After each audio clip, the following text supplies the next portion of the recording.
Syria में हुई तख्तापलट का सीरियाई आवाम और उनके भविष्य के लिए कितना फायदेमंद साबित हुआ ये तो अभी नहीं कहा जा सकता, लेकिन इस तख्तापलट ने दुनिया के तमाम मुल्कों को पश्चिमी एशिया में अपनी मौजूदगी बढ़ाने का मौका दे दिया है।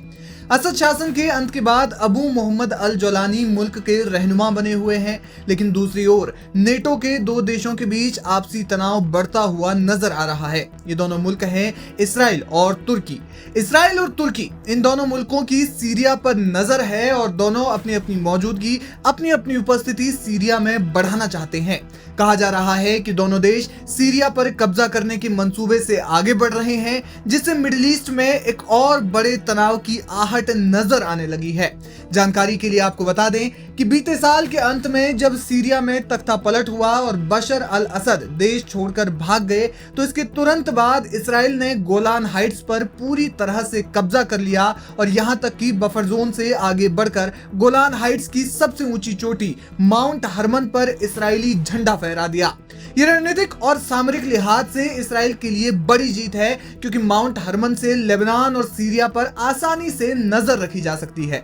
जाहिर है कि इससे तुर्की या तुर्किये को करारा झटका लगा होगा, क्योंकि तुर्की इस्लामिक वर्ल्ड का बादशाह बनने का मंसूबा रखता है और इसके लिए उसे कई तरह से मजबूत होना बेहद जरूरी है। तुर्की जो एक बाअसर यानी प्रभावशाली क्षेत्रीय शक्ति है और अमेरिका के नेतृत्व वाले नेटो का सदस्य है, उसने असद हुकूमत के खात्मे के बाद सीरिया के उत्तरी इलाकों में अपनी मौजूदगी बढ़ा दी है।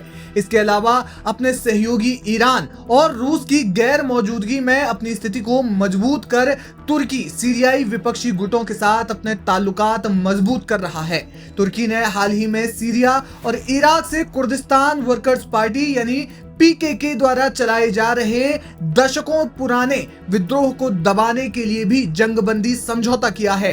इससे इतर अमेरिकी सदर डोनाल्ड ट्रंप खुद को एक शांति दूत की तरह स्थापित कर रहे हैं। उन्होंने हाल ही में इसराइल और तुर्की दोनों देशों की तारीफ की और उन्होंने इसराइल के वजीर आजम बेंजामिन नेतन्याहू और तुर्की के सदर रजब तैयब एर्दोगन को मिडिल ईस्ट के सबसे बड़े सहयोगी के रूप में बताया। कहा जा रहा है कि ट्रंप दोनों के बीच तालमेल सही करने की कोशिश कर रहे हैं, लेकिन ये बात जग जाहिर है कि दोनों के बीच एक तरह से मिडिल ईस्ट में हुकूमत करने की जंग छिड़ी हुई है। इसराइल तुर्की को आगे नहीं देखना चाहता और तुर्की इसराइल को। जानकार मानते हैं कि ट्रंप ने अगर बहुत जल्द इन दोनों देशों को नहीं समझाया, नहीं बुझाया, तो इस क्षेत्र में फिर से नया टकराव देखने को मिल सकता है और हिंसा और अराजकता का दौर फिर से लौट सकता है।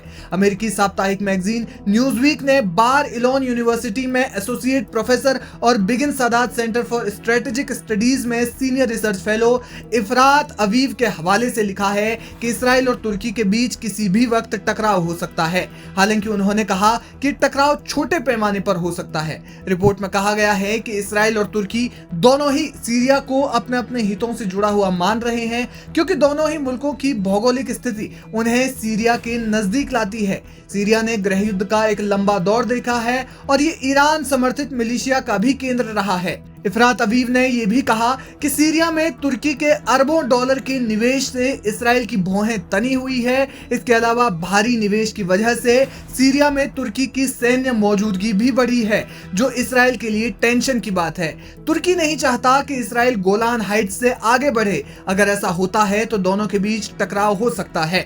यानी इसराइल और तुर्की सीरिया में अपनी मौजूदगी बढ़ाने की बेतहाशा कोशिशें कर रहे हैं। ऐसा भी हो सकता है कि इन सब के बीच दोनों मुल्क एक दूसरे के आमने सामने हो जाएंगे, जिससे मिडिल ईस्ट में अमनो चैन की बातें महज बातें ही रह जाएंगी।